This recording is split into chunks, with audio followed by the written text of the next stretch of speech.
पहले तो राय साहब शुरू में कह रहे थे कि मोदी जी की कोई किताब नहीं पढ़ाई जाती, कहीं कोई किताब लिखी नहीं है। तो उस समय मैंने उंगली उठाई थी। एक किताब है ज्योतिपुंज, जो एमएस यूनिवर्सिटी बड़ौदा में माइनर कोर्स में पढ़ाई जाती है, analysing and understanding non fictional writings on Bharat. इस कोर्स में पढ़ाई जाती है ज्योतिपुंज मोदी जी के नाम। लिखी?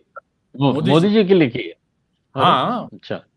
अच्छा। तो इसलिए मोदी और जी वही की तो दिसंबर में, हारमोनी पे भी है किताब। ओ, दिसंबर में सोशल हारमोनी पे। हारमोनी पे भी किताबी है, आई हुई है उनकी। ओके। हाँ, अच्छा। दिसंबर में ही नो, उसे। नोबेल पुरस्कार नहीं मिला, बात अलग है। ट्रंप साहब की तरह मांगा भी नहीं है उन्होंने, तो लेकिन सोशल जी जी हारमोनी पे उनकी किताब है। कभी ना कभी मिलेगा उस पर जी भी पुरस्कार।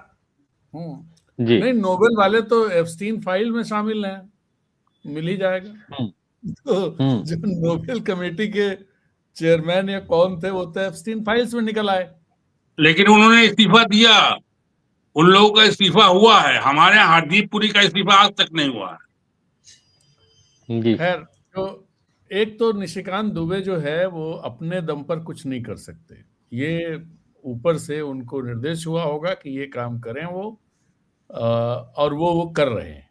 वो ऐसा नहीं है कि पार्लियामेंट में जाकर के जब उन्होंने किताबें दिखाई थी तो उनने उनमें इतना दम है वो जाकर के सब कर दें। और भारतीय जनता पार्टी किसी नेता में, तो राजनाथ हम्म सिंह में जो दम नहीं है, झूठ बोल रहे थे राहुल गांधी के सामने कि किताब किताब तो उनके पास ही थी, जिससे वो कह रहे हैं कि पब्लिश नहीं, उन्होंने ही रोक रखी है, उनके विभाग ने रोक रखी है।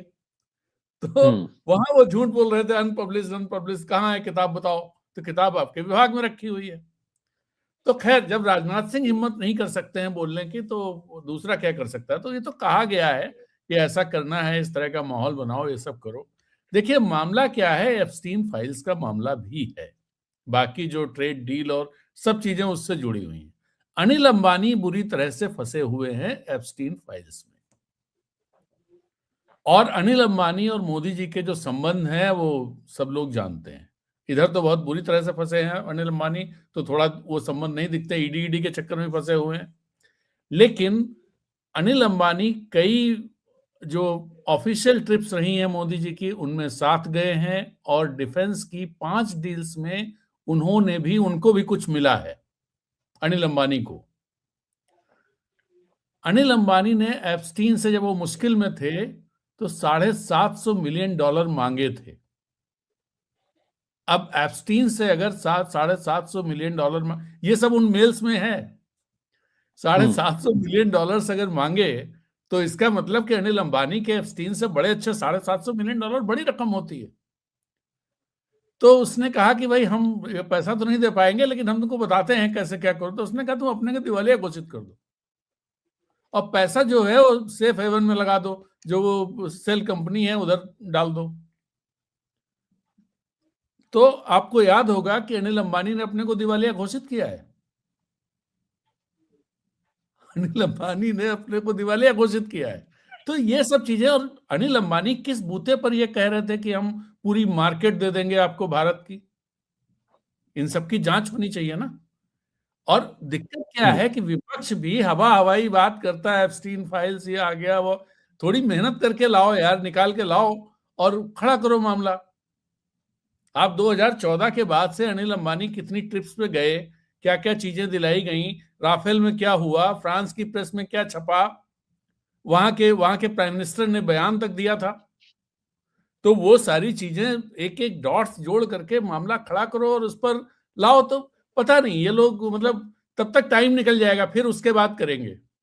जैसे ये जो सीएजी की रिपोर्ट्स लेकर के आए, जयराम रमेश और क्या नाम है, पवन खेड़ा, जब छपे हुए इंडियन एक्सप्रेस में उसे 8 दिन हो गए, 10 दिन हो गए, उसके बाद आप प्रेस कॉन्फ्रेंस कर रहे हो कि साहब ये सीएजी की रिपोर्ट है। तो मतलब लेके आओ यार ढंग से कुछ, और मामला खड़ा करो। आप इस तरह से नहीं चलेगा। खड़गे जी ने आज प्रेस कॉन्फ्रेंस कर दी, उसमें एप्स्टीन फाइल्स, मुझको तो कुछ पता नहीं, तो काहे की बात कर रहे हो यार आप देश की सबसे पुरानी पॉलिटिकल पार्टी के अध्यक्ष हो, आपको एप्स्टीन फाइल्स भी हैं, लेकिन मुझे कुछ जानकारी नहीं है। तो जानकारी हासिल करो ना यार। वो जो मेल्स पड़े हुए हैं, पूरा उसके डिपार्टमेंट पे, अमेरिका के गवर्नमेंट डिपार्टमेंट के उसमें मेल पड़े हुए हैं सारे। लगाओ अपनी टीम को, बहुत सारी टीम्स हैं आपके पास, क्यों नहीं लगाते हो? वहां से निकाल के लाओ यार। कुछ लोगों ने इस तरह के भी बना रखे, वेबसाइट्स बना दी हैं, कुछ इस तरह के अकाउंट्स बना दिए जहां सारे वीडियो पड़े हुए हैं, सारी मेल्स पड़ी हुई हैं।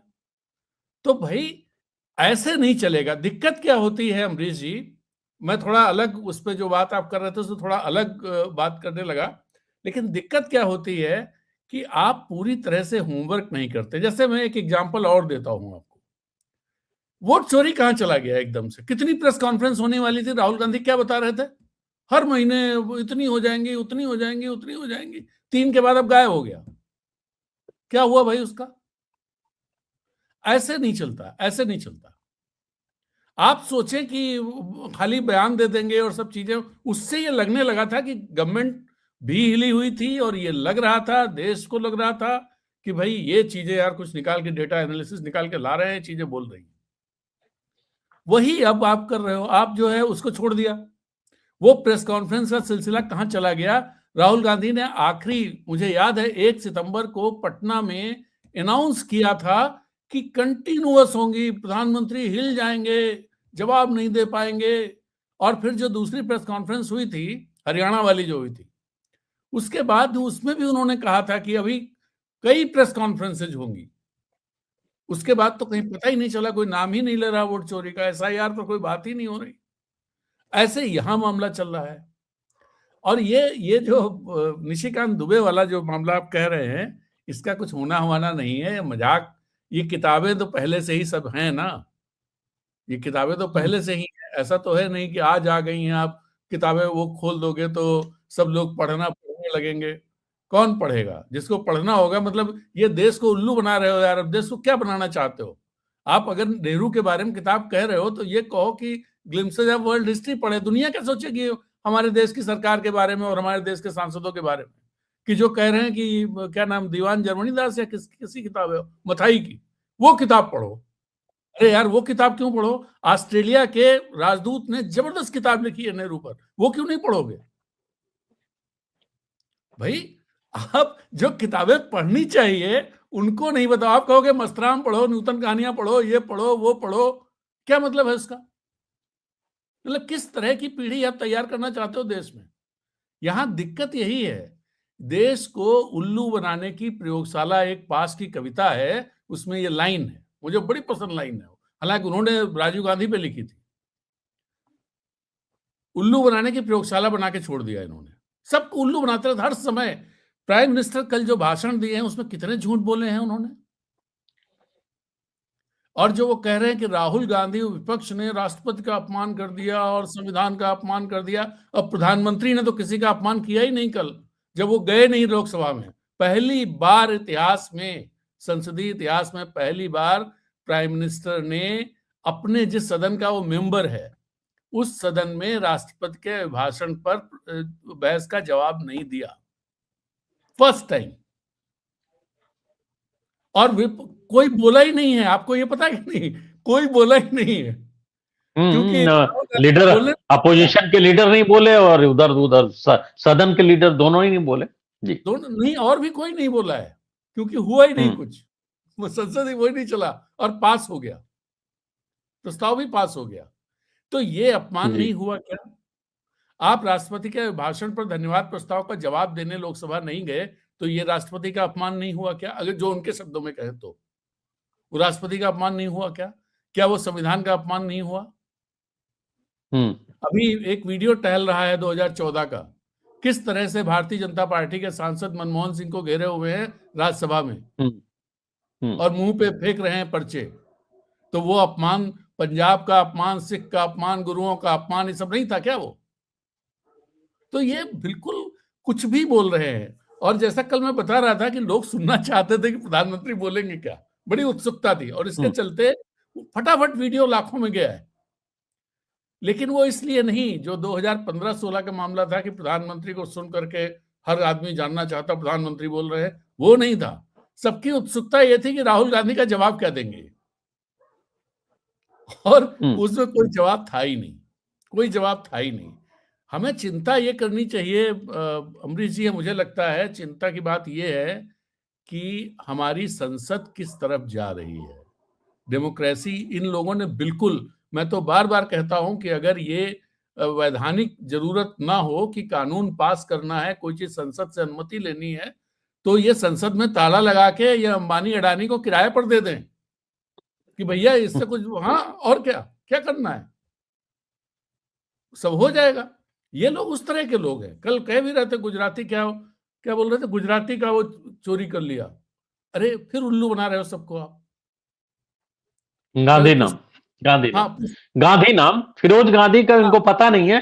फिरोज गांधी का नाम कैसे गांधी हुआ ये पता ही नहीं इसका। नहीं नहीं, उनका गांधी सरनेम है, खाली है, यही प्रोनाउंसिएशन पता का नहीं। अंतर है। गांधी गांधी है, हाँ। वो गांधी हो गया। और उसकी दूसरी वो है कि भाई किस तरह से महात्मा गांधी का जो भूमिका रही वो भी एक कहानी है। खैर वो अलग बात है। पुश्तैनी चोर जवाहरलाल नेहरू को कहना, प्रधानमंत्री, मतलब जवाहरलाल नेहरू, मोतीलाल नेहरू, इंदिरा गांधी सब ये चोर थे, फिरोज गांधी सारे चोर थे।